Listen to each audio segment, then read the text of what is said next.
There are moments in life when you realize the people you trusted the most are the ones who would betray you.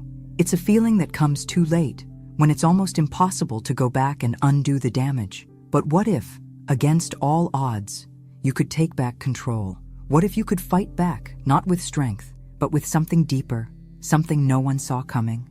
Let's begin this journey together. Stay tuned, and don't forget to comment where you're watching from. I remember the day George died as if it were yesterday. The world shifted beneath me, and I didn't know how to hold on anymore. At 84, I thought I had lived enough for one lifetime. But nothing prepares you for the loss of someone who's been by your side for so long. 3 years ago, he was taken from me, and since then, my world has been a dull echo of what it once was. I've been living with Ethan ever since, my only son.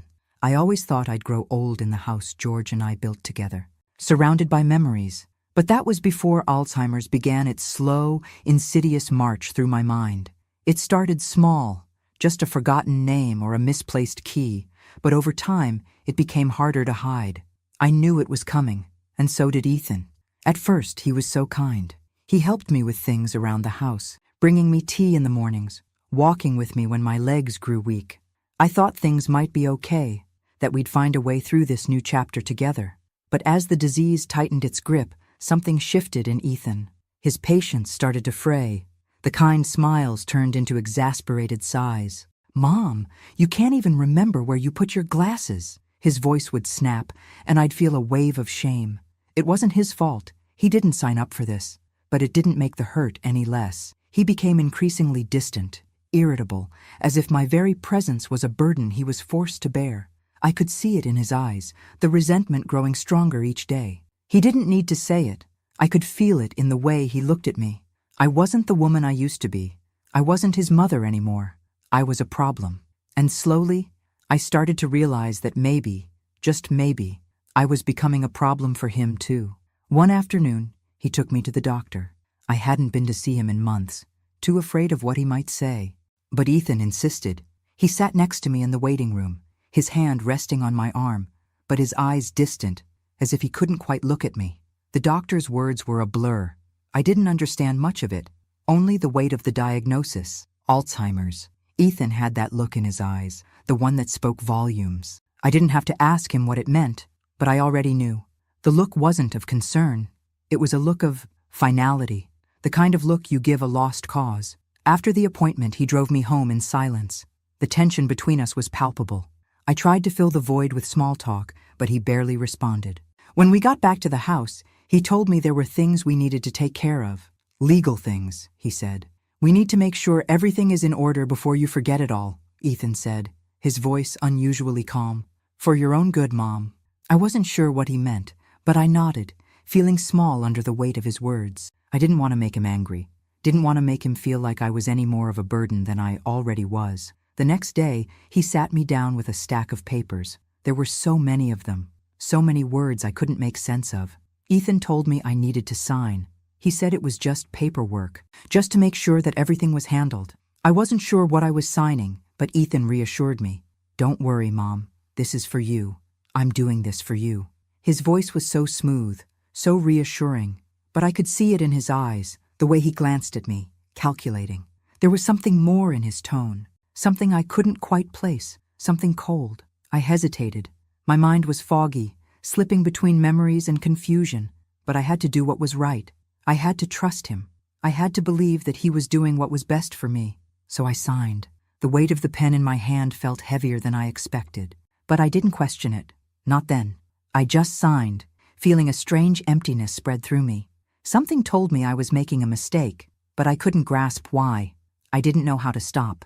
When I finished, Ethan smiled that same smile, the one that didn't quite reach his eyes. "Good," he said. "I'm glad you're on board, Mom." And just like that, I felt the last thread of trust between us snap. The moment I signed those papers, something inside me shifted, but it was too late. Ethan had already taken control, and I was left with nothing but the echoes of my own confusion. I don't know when it happened. When the warmth in Ethan's eyes, the kindness in his voice, faded into something colder, sharper.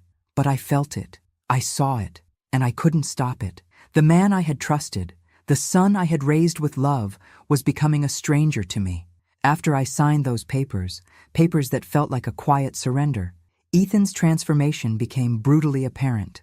At first, it was small things, a comment here or there, but soon, the cracks began to show. He would catch me forgetting something, my keys, a name, a date, and he'd laugh, but not in a way that made me feel like it was okay. No, it was a laugh filled with mockery. Really, Mom? Can't even remember that? You're useless, he'd say, the words cutting deeper than I expected. Each time, I felt smaller, less than the woman I once was, less than his mother. And then, there were the days when he would outright humiliate me, in front of strangers, in front of family, in front of Rebecca. I don't know why you even bother trying, he said one day, his voice icy, as I struggled to remember where I'd put the laundry basket. You're incapable of doing anything right. You can't even care for yourself anymore. I didn't know how to respond. I just stood there, shaking, my mind scattered with fragments of thoughts. I was trying. I really was. I was doing my best to stay active, to help, but it was like every little effort was met with scorn. And Ethan wasn't alone in this. Rebecca, my daughter, who had always been my little light, never stood up for me. She visited, but she barely acknowledged what was happening. She'd nod, tell me I needed to accept things, and then walk away, leaving me with the heavy silence of what was really happening. I could see it in her eyes too, the same indifference I saw in Ethan's, the same quiet acceptance of the way he treated me. I couldn't understand it. I used to be everything to her. Now I was just someone she tolerated. It felt like I was invisible. One morning, after I had spent the better part of an hour trying to remember how to work the dishwasher, Ethan came into the kitchen and found me in the middle of my struggle, his face twisted with frustration. "You're a mess," he snapped. "I don't know why I even let you try." I froze, my heart pounding in my chest. I wasn't asking for his help. I wasn't asking to be treated like this. I just wanted to feel like I mattered. But I didn't. Not anymore. A few days later, things got worse. Ethan told me that he was moving me. He didn't ask, didn't explain, just told me it was for my own good. He led me to a small room in the back of the house, what used to be a guest room, a place that was once filled with laughter and visitors. Now it was cold, bare. The walls felt like they were closing in around me. The furniture was old, the sheets worn thin. It was like he was making a point. He was making sure I knew I no longer mattered. I wasn't welcome in the heart of the house anymore. I remember standing in that room, staring at the thin curtains and the empty space. It didn't feel like home. It didn't feel like anything. It felt like a cage. "You'll be fine here," Ethan said, his voice distant, as if he were speaking to a stranger. I wanted to say something, to tell him that this wasn't right, that I deserved more than this, but my mouth felt dry, my thoughts too scattered. I couldn't even remember the words to explain how much this hurt.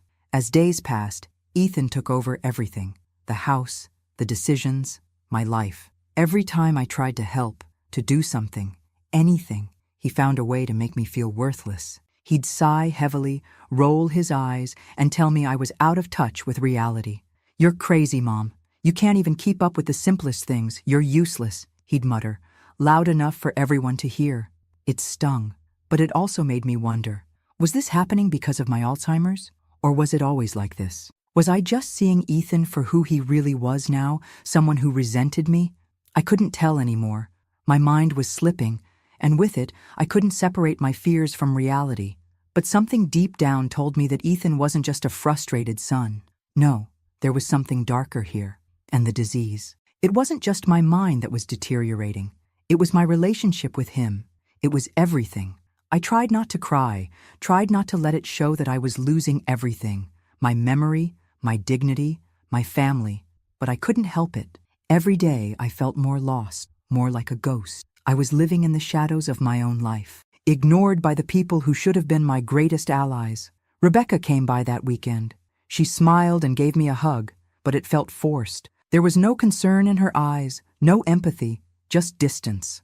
"How are you holding up, Mom?" she asked casually, as if this was all just a normal phase. I tried to answer, but the words caught in my throat. I didn't know how to explain the suffocating feeling that had taken over my life, that no matter how hard I tried, Ethan was slipping away from me, and so was Rebecca.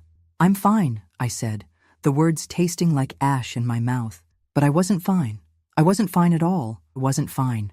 I spent the rest of the day in my small, isolated room, alone with my thoughts, alone with the sharp edges of my memories, the fading pieces of a life I used to recognize. The woman I had been, the mother I had been, felt like she was slipping further and further away. But in that quiet, in that emptiness, something stirred, a quiet spark of defiance. I wasn't sure how or when, but I knew I wasn't going to let this be my ending. Not like this. Not after everything George and I had built. Not after everything I had given. But what could I do? The day Ethan told me I was going to a nursing home was like any other. But this time, there was no pretense, no softness in his voice. It wasn't a suggestion. It wasn't a discussion.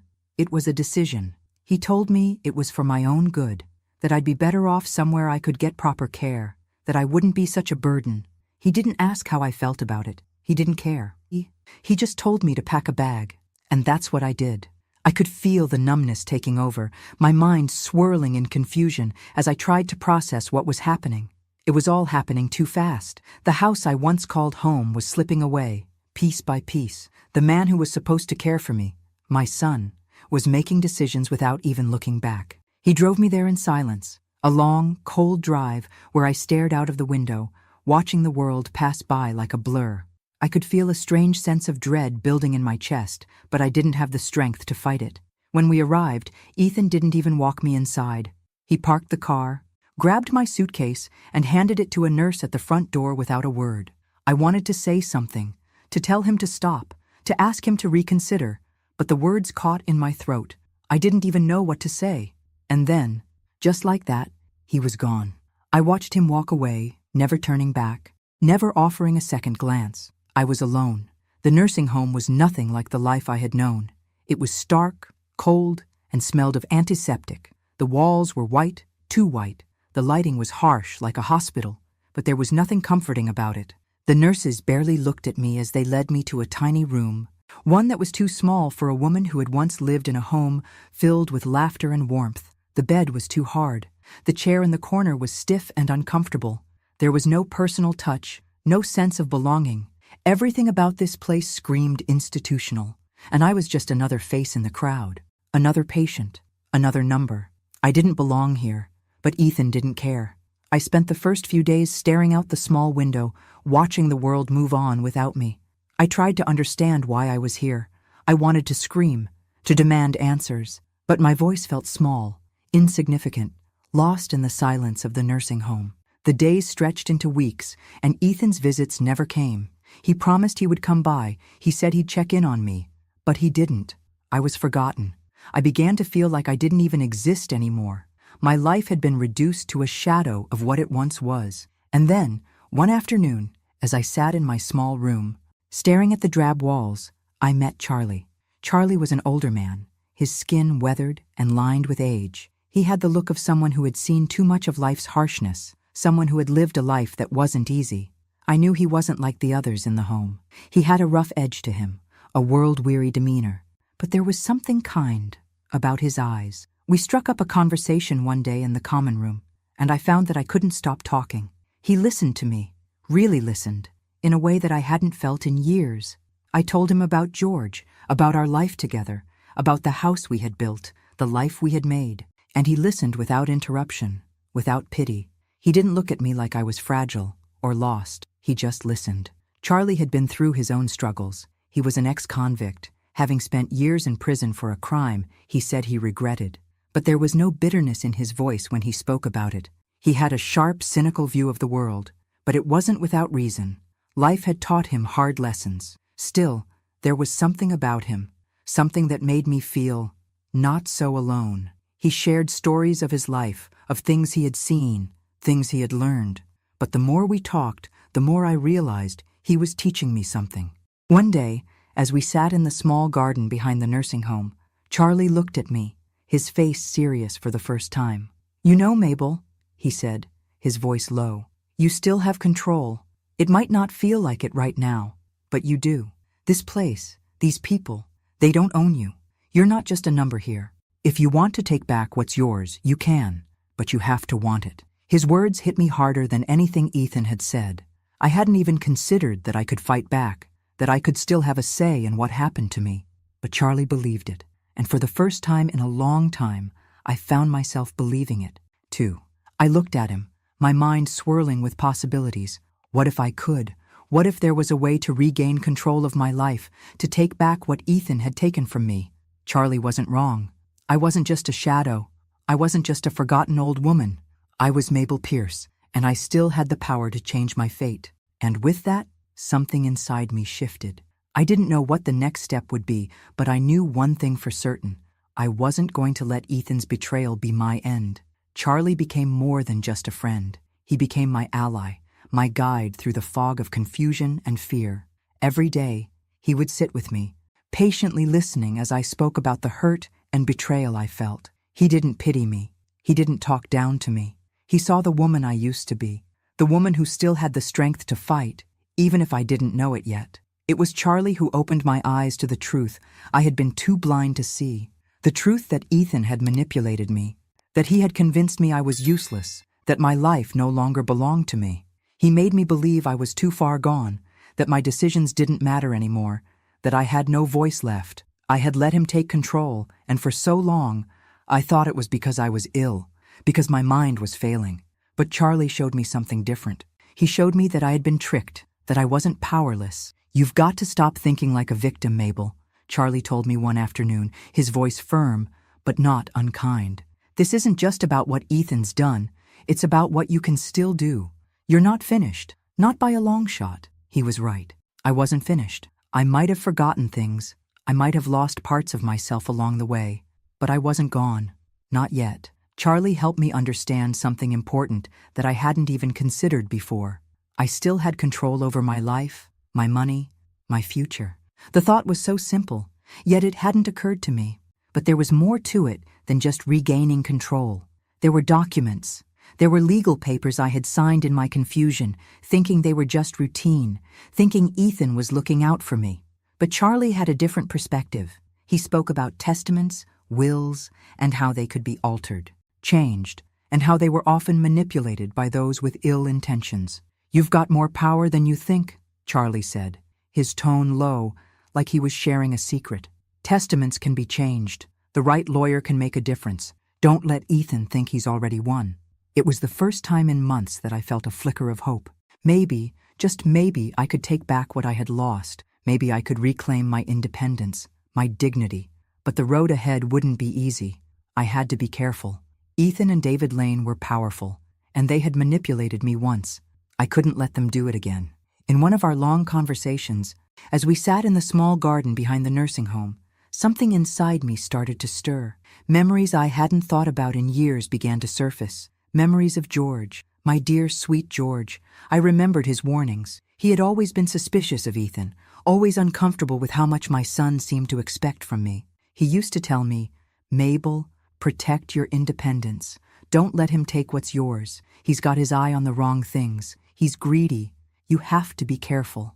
I had brushed it off then, thinking George was just being protective, perhaps even paranoid. But now, in the quiet of this new life, those words rang louder than ever. Ethan had never been the man George thought he was. No, he had been worse, much worse. And now, looking back, I could see it all so clearly. Ethan had used my illness against me, convinced me to give him control, and I had done it without a second thought. But it wasn't too late. Charlie made me realize that, despite my illness, I wasn't beyond help. I could still change the course of things. I could still fight for what was mine. "You were never meant to give him everything," Charlie said one day, his voice quiet, but filled with conviction. "You gave him too much, but you can take it back. Mabel, it's not gone yet." The more I thought about it, the more I understood. The house, the money, everything I had once shared with George. It wasn't meant for Ethan to take without question. George had warned me. He had seen Ethan's greed, and now I saw it too. But I wasn't going to let him have it all. Not without a fight. Charlie had given me the strength to begin planning. The path wasn't clear, and I had no idea where it would lead. But I knew one thing.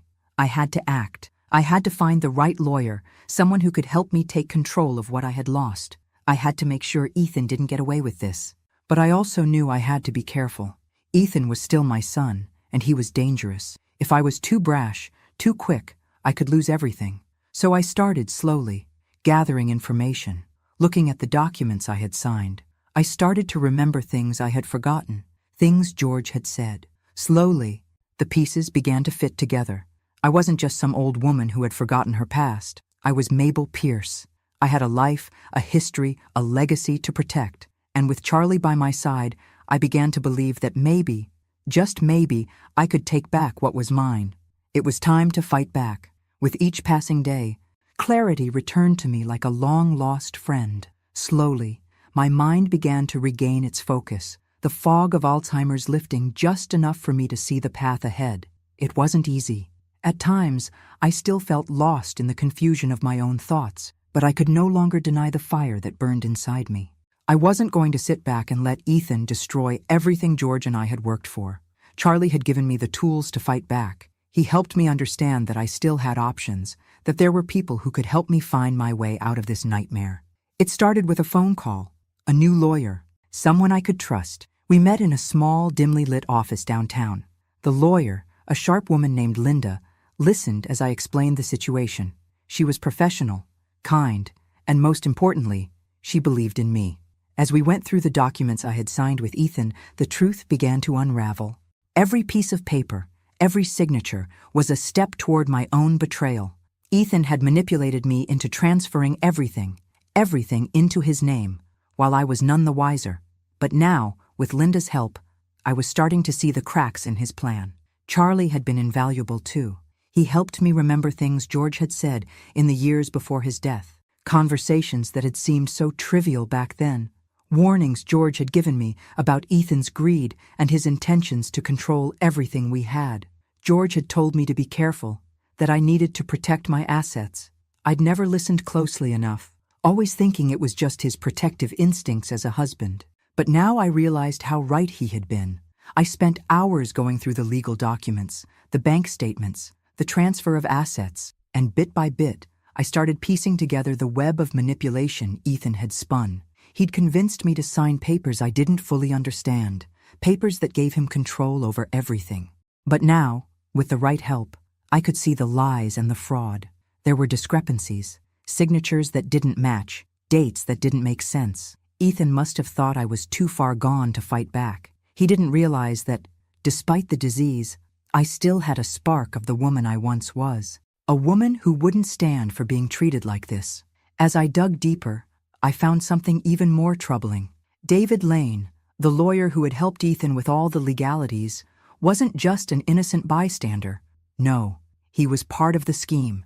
He had been helping Ethan cover up everything, falsifying signatures, forging documents, lying about the terms of the will. I hadn't suspected him before, but now, as I looked at the evidence, it was clear. David was as much of a manipulator as Ethan was. Charlie was the one who pointed it out. Ethan isn't the only one you need to worry about. That lawyer of his, David Lane, he's dirty. He's been covering up too much for too long. You need to dig into him. The more I uncovered, the more I realized just how deep the deceit went. David had thought I wouldn't notice. He thought that because I was aging and struggling with my memory, I would just let everything slide. But he was wrong. The day I finally confronted Ethan, was one I will never forget. He walked into my room with that same smug expression he had worn for the past few months, believing that I was completely under his thumb. But he wasn't expecting the woman he had once known to be gone, replaced by someone who had a plan. "You're being cruel, Mom," Ethan said, his voice rising with frustration. "I'm the one who's been taking care of you. You think I'm doing this for me? I'm trying to help you." I let him talk, let him spew his lies, but inside, I was already making my move. I wasn't afraid of him anymore. His threats didn't scare me. "I know exactly what you've been doing, Ethan," I said, my voice calm but firm. "You've manipulated me. You've lied to me, and I'm not going to let it continue." Ethan froze, his face drained of color. For the first time, I saw the panic in his eyes. He hadn't expected me to fight back. He hadn't expected me to wake up from the haze he had created. "I have the documents, Ethan," I continued. "The fraud, the forged signatures. I have everything I need to take this to court. You won't get away with this." His reaction was immediate. Anger flared in his eyes, and his fists clenched. "You're making a huge mistake," he he spat. "You're going to regret this." But I wasn't afraid. I wasn't the helpless old woman he thought I was. With Linda's help, I was going to take back what was mine. Charlie had helped me see what needed to be done, and now I was ready to act. I wasn't just taking back the house, the company, the money. I was taking back my dignity. I wasn't going to let Ethan or David control my life any longer. As the days passed, I gathered more evidence, more proof of the deceit. The legal team was on my side, working tirelessly to expose Ethan and David for what they were. I had everything I needed. The testaments, the documents, the forged signatures, all neatly compiled and ready for the confrontation I had been preparing for. The weight of what I had uncovered had been heavy on my shoulders, but now I was ready. I was finally going to take control of my life again. Ethan thought I was weak. He thought I was just a confused old woman who wouldn't remember her own name, let alone the deception he had woven around me. For months, he'd manipulated me, twisted my trust into submission. But now I had proof, and I wasn't afraid anymore. I asked him to come over one afternoon. I kept my tone calm, controlled. Nothing about this was going to be rushed. He walked into my room like he owned the place, his usual air of superiority hanging over him. He still thought he had the upper hand. He still thought I was broken. "Mom, you wanted to see me?" he asked, his voice a little too smooth, as if he didn't want to reveal the growing discomfort I could see in his eyes. "Yes," I said, standing up and meeting his gaze. "I have something to show you." I wasn't going to let him make me feel small. I wasn't going to cower under his gaze anymore. I walked over to the desk and pulled out the new will, the one I had worked with my lawyer to draft. My hands were steady as I slid it across the table toward him. His eyes immediately narrowed, but he said nothing. He was waiting for me to speak. "You think you've won?" "Don't you?" I said, my voice low but firm. "You've been taking everything from me, manipulating me, using my own confusion against me." Ethan stood there, quiet, but I could see his hands trembling slightly. He thought I was still lost. He thought I was still vulnerable. But this time, I wasn't going to back down. I wasn't going to let him hide behind his lies any longer. "I've seen everything, Ethan," I continued, my voice stronger now. "The forged signatures, the lies, the manipulation. You thought I was too sick to remember, too far gone to notice what you were doing. But I remember more than you think." I took a deep breath and slid the New Testament across to him. The one that reversed all of his fraudulent actions. His eyes went wide. His confident demeanor cracked. He picked up the document, his hands shaking slightly as he read the words on the paper. His face paled with each line he read, and it was as if the air was sucked from the room. The man who had once been so sure of himself now stood in front of me, suddenly aware that the ground he thought he stood on was crumbling beneath him. "You can't be serious," Ethan finally muttered, his voice faltering. "You're the one who's not serious, Ethan," I said, my voice cold. "You've been playing me for a fool, and I'm done being your pawn." The silence between us was thick with tension. Ethan's eyes flickered between the New Testament and me, a deep, unsettling realization settling in. He had been caught. There was no way out now. "You're wrong," he snapped, trying to regain some semblance of control. "I'm doing all of this for you. You don't understand. I'm just trying to help you." "Mom, everything I've done is for your own good." But I wasn't buying it. Not anymore. "Stop lying," I said, my voice quiet but cutting. "You didn't do any of this for me. You did it for yourself. You wanted everything. My money, my home, my life. And now, you're not going to get away with it. I know what you did. And I'm taking it all back." Ethan took a step back, as if the words themselves had physically knocked him. His eyes darted around the room, like he was looking for an escape, but he couldn't find one. I didn't mean for it to go this far," he muttered, his voice breaking. "You don't know what it's been like for me. I've been trying to take care of you, trying to help." His words were hollow. His tone, once so confident, was now filled with desperation. He could no longer hide behind his facade of care. Not when I had the truth in my hands. David Lane, the lawyer who had helped him, had no place left to hide either. I knew he was just as guilty as Ethan. I knew that, as soon as Ethan's manipulation began to unravel, David would be next in line for exposure. I had already started the process of gathering evidence against him, making sure his involvement would come to light. When Ethan's face turned to confusion and panic, I saw his mind racing. "You can't do this," he said, voice shaking. "You'll regret it. You don't know what you're doing." I stood my ground. I know exactly what I'm doing, and you're not going to control me anymore. Ethan's world crumbled right before him. The humiliation was unmistakable. He realized, with a sinking heart, that the power he thought he had was slipping away. It wasn't just about money anymore. It wasn't even about the inheritance. It was about control. It was about reclaiming my life, my dignity. And no matter how much he begged, no matter how much he tried to intimidate me, there was no turning back. David Lane, realizing his own role in this scheme was about to be exposed, tried to distance himself from Ethan, but it was too late. The evidence was already in motion. The legal wheels were turning. Ethan and David both thought they had me cornered, but they hadn't accounted for my resilience, for the strength I still had inside. "I'm done with you, Ethan," I said, the words final. "You've lost. Now you'll pay for what you've done." As I watched him walk out, his head hung low, I couldn't help but feel a small sense of triumph. The tables had turned. The game was mine to play now. In the days following my confrontation with Ethan, a strange sense of clarity settled over me. I had taken control, not just of the inheritance, but of my life. I had reclaimed something that had been slipping away from me for so long, and the more I stepped into that newfound power, the more it seemed to fuel me. The legal documents were in my favor. The new will was in place, and I had a team of lawyers working tirelessly to expose Ethan and David for their manipulations. But I knew this was just the beginning. The fight wasn't over, not by a long shot. Charlie was still by my side, helping me navigate the legal maze that had once felt insurmountable. He was more than a friend now.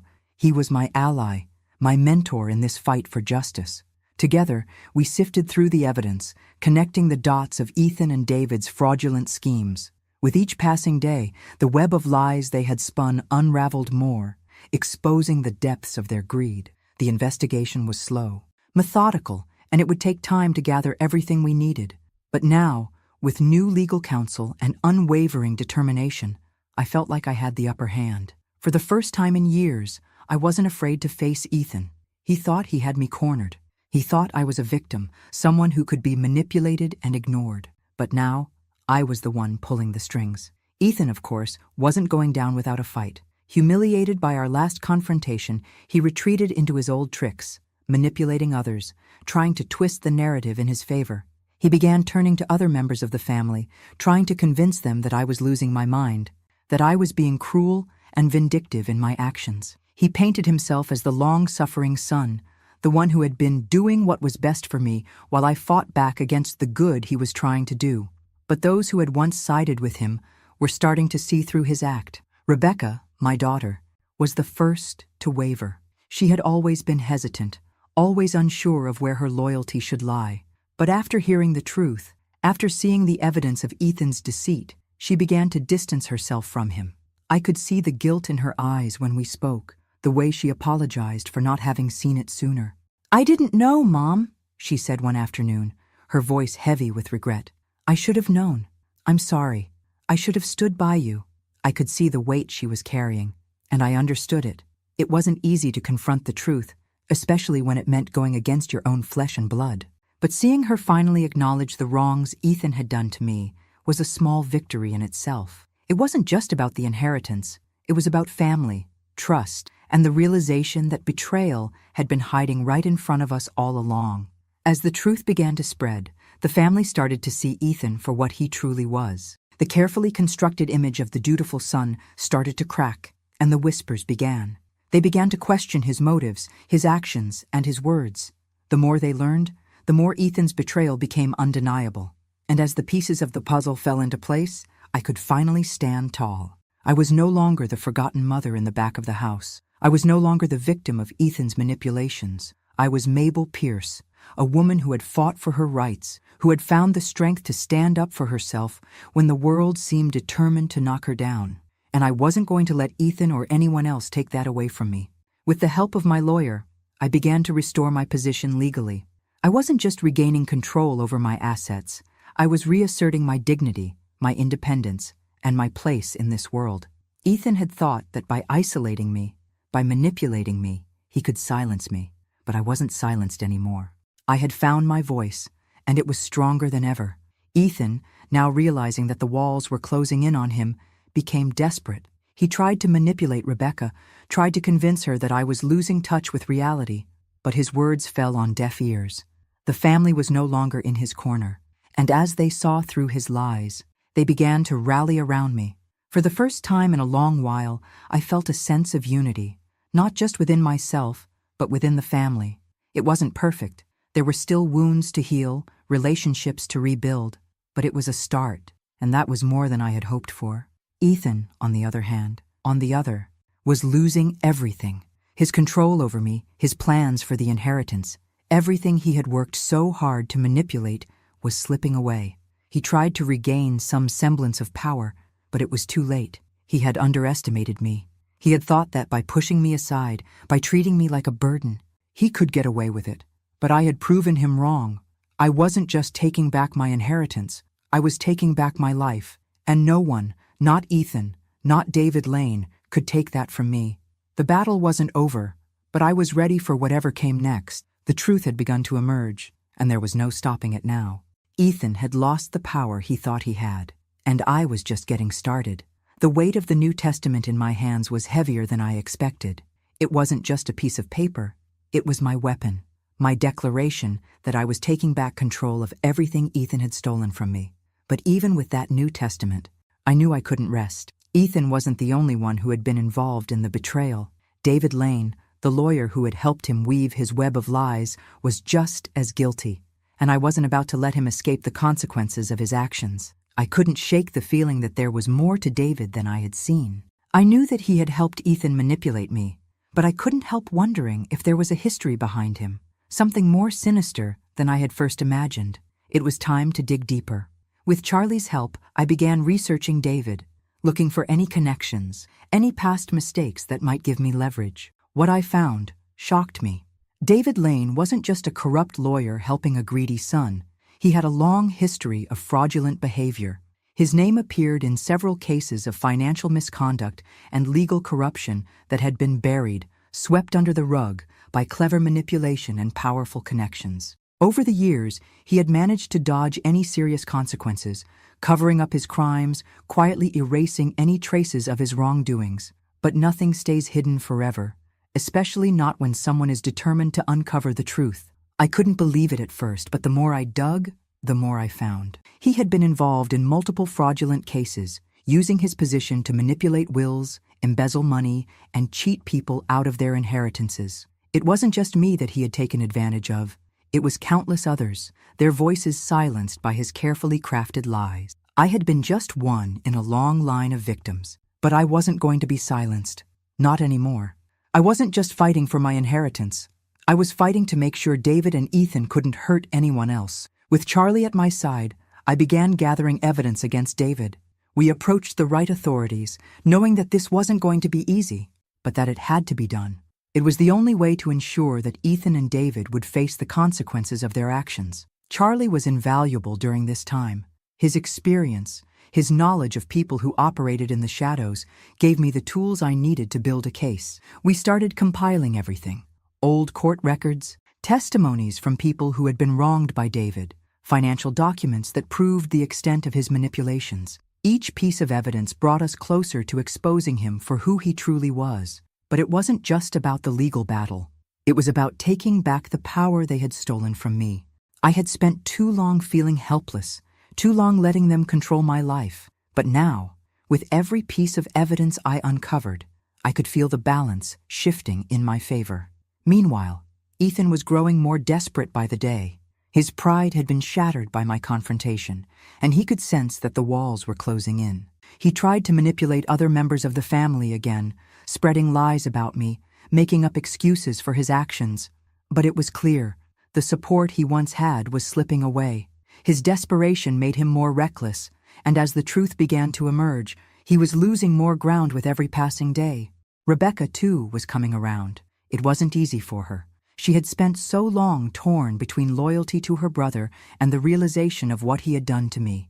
But now, as the evidence against him mounted, she couldn't deny the truth any longer. Slowly but surely, I could see her start to distance herself from Ethan.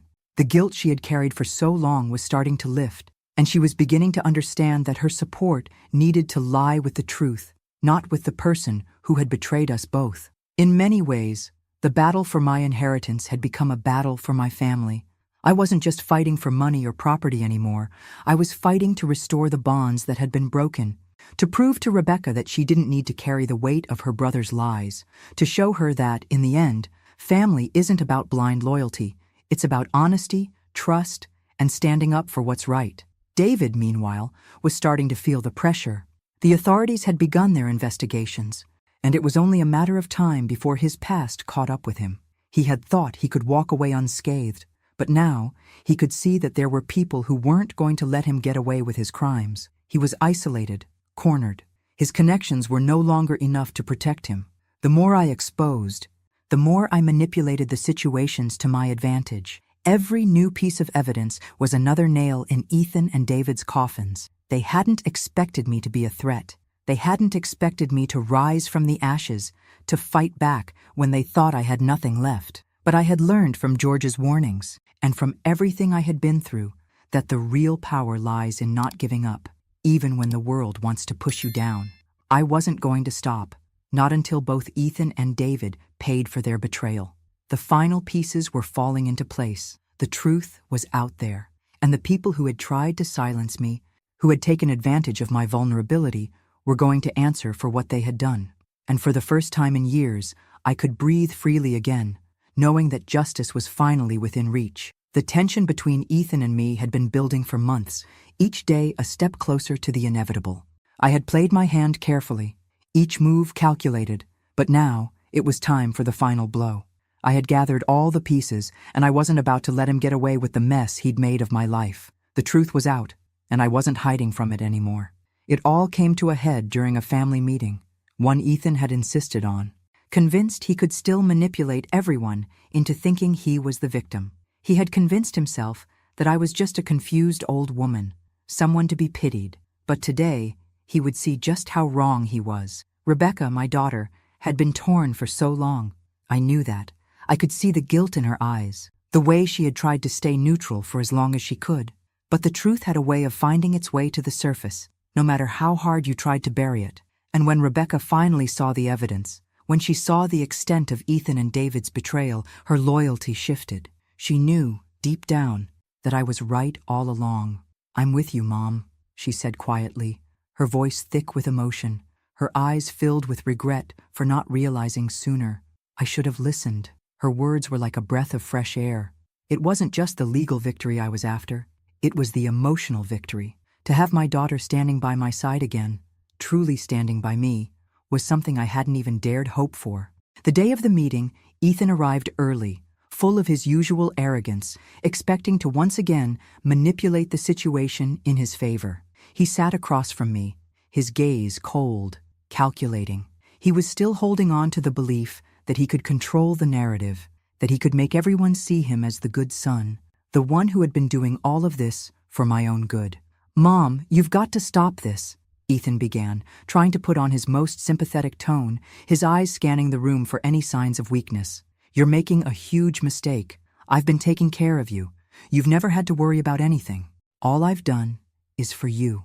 I couldn't even look at him without seeing the lies, without seeing the years of manipulation he had put me through.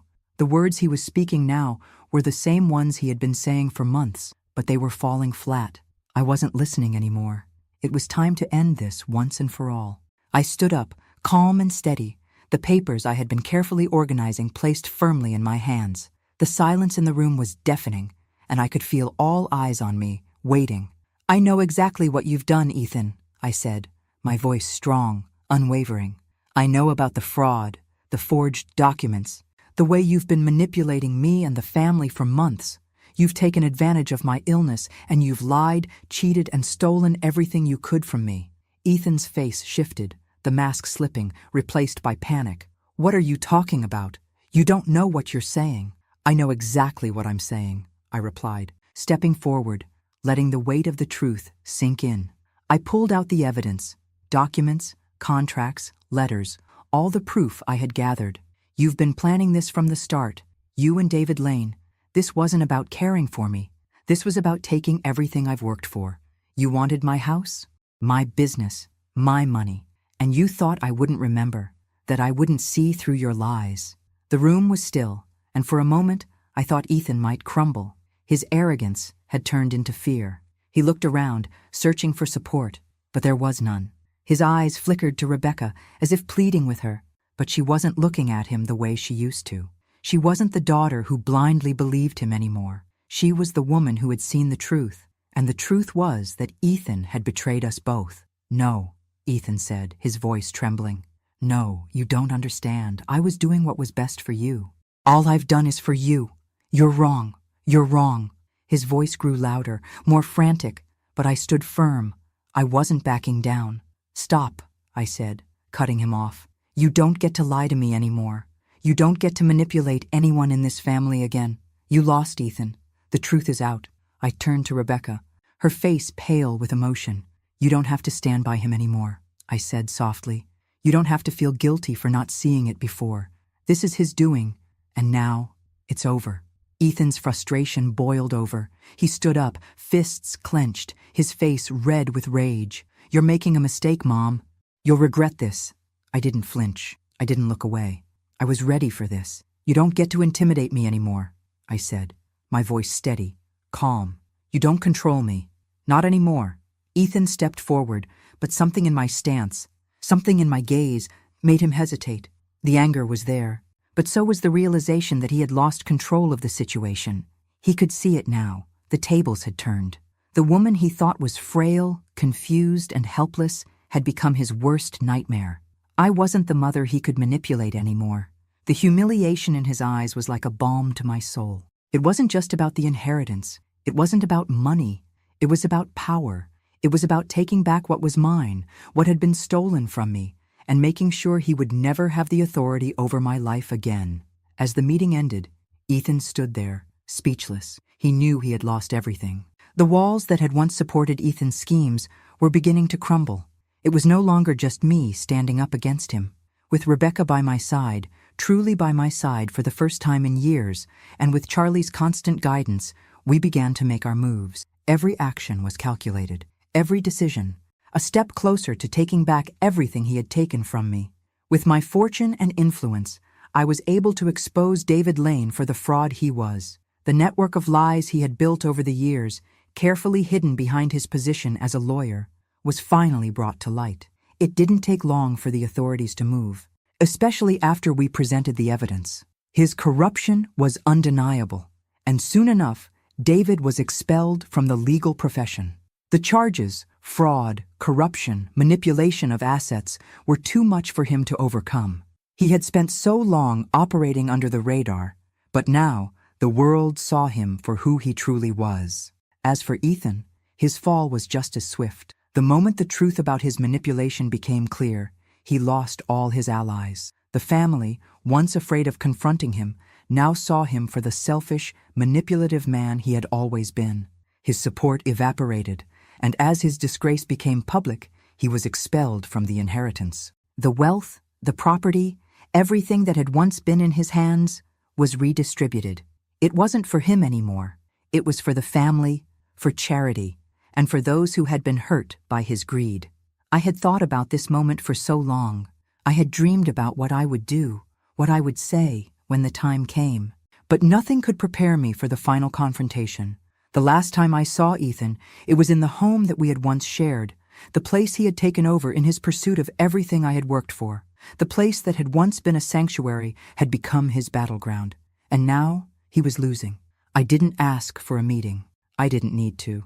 He came to me, as if he still had some sort of claim on me, as if his words could somehow undo the damage he had done. "I never meant for things to go this far, Mom," he said, his voice wavering. He had lost his usual confidence, now replaced by something much darker, desperation. He was empty.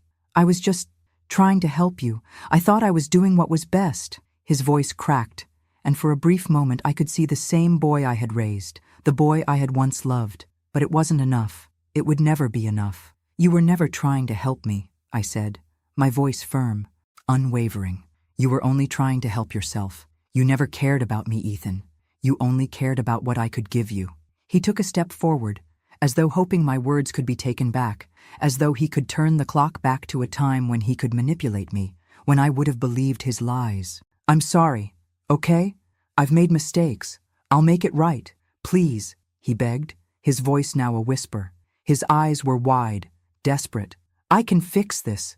Just, please, forgive me." It was pathetic. The same man who had used my confusion against me, who had played me for a fool, was now begging for my forgiveness. But I had learned something in this battle for control. I had learned that forgiveness wasn't something he deserved. It wasn't something that could erase what he had done. "You don't deserve my forgiveness," I said, my voice colder than it had ever been. "You don't deserve anything from me.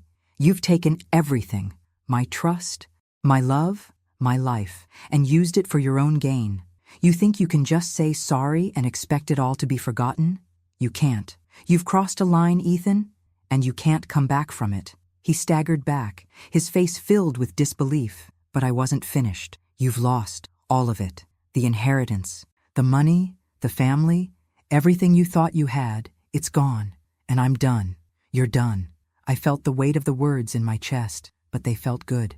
They felt like a finality I had been waiting for. I wasn't just taking back what was mine. I was finally freeing myself from the grip he had held over me for so long. He stood there, frozen, as if hoping that I would say something to take it all back. But I couldn't. I had given him every chance. I had loved him, tried to protect him, tried to believe in him. But he had shown me who he really was, and that man didn't deserve a place in my life. I turned away from him, walking towards the door, and when I looked back one last time, I saw him standing there, defeated. He had lost everything, and I was done. "Goodbye, Ethan," I said, my voice steady. "Don't ever come back." The silence in the room after I left felt deafening, but it wasn't a silence of regret. It was a silence of closure. For the first time in years, I felt truly free. Ethan was no longer a part of my life. The man who had manipulated me, who had tried to control me, was gone, and I was finally taking back what was mine. I was done. The battle was over, and I had won. With Ethan and David's downfall complete, Mabel was finally free to embrace the life she had fought so hard to reclaim. No longer trapped in the shadows of her past, she began to take control in every sense. Her inheritance was hers again, and with that came a new sense of purpose.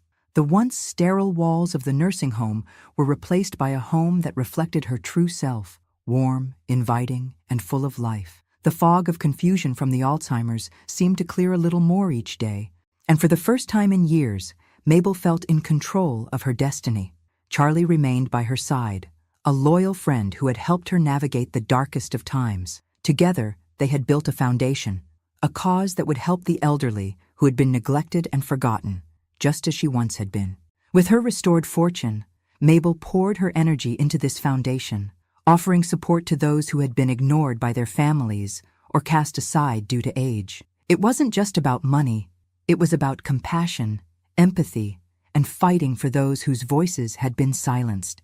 Mabel also took the time to rebuild her relationship with Rebecca. The rift that had grown between them had finally healed. Rebecca now understood her mother's choices, the strength it took to stand up to Ethan and David. There were no more secrets, no more guilt hanging over them. As mother and daughter, they forged a bond stronger than ever, united not just by blood, but by the shared experience of overcoming betrayal and injustice. Ethan, now a shadow of the man he had once been, no longer had any power over Mabel. The lies he had told, the manipulations he had orchestrated, everything had been exposed. He was left with nothing, stripped of his wealth, his influence, and most of all, his dignity. His attempts to gain sympathy fell on deaf ears, as the family saw him for what he truly was. Mabel, however, stood tall, a woman who had taken back her life and, in doing so, had dismantled the legacy of deceit that Ethan and David had tried to build. As the dust settled, Mabel's life began to take on a new rhythm. She found peace, not in the fortune she had recovered, but in the wisdom she had gained through it all. Her experiences became a source of strength, and she used them to help others. Mabel became a respected figure, not just for her wealth, but for her resilience, her ability to rise above the circumstances that had nearly broken her. She began giving lectures on topics that had once seemed distant to her, on estate fraud, elder abuse, and empowerment for the elderly. She shared her story with anyone who would listen, determined to make sure that what happened to her wouldn't happen to anyone else. She spoke not from a place of bitterness, but from a place of deep understanding, because she had lived through it, and she had come out the other side stronger than ever. The final scene of Mabel's story unfolded at a charity event, a celebration of everything she had built. Standing beside her daughter, Rebecca, and her loyal friend, Charlie, Mabel smiled with pride. Her journey was not just one of survival, but of triumph. She had taken back her life, but more than that, she had built a legacy of giving back, of showing others that no matter the circumstances, you could always rise. In the end, Mabel's greatest victory wasn't the financial restitution or the defeat of Ethan and David. It was the emotional freedom she had gained, the strength she had found in herself, and the way she had transformed her pain into something that would help others. Her story would be remembered not for the injustice she had endured, but for the incredible strength and grace with which she had overcome it. Mabel had become the woman she was always meant to be, a woman who would never be silenced, who would always stand tall, and who would use her story to light the way for others. And in doing so, she had finally found peace. Thanks for listening. Don't forget to subscribe and feel free to share your story in the comments. Your voice matters.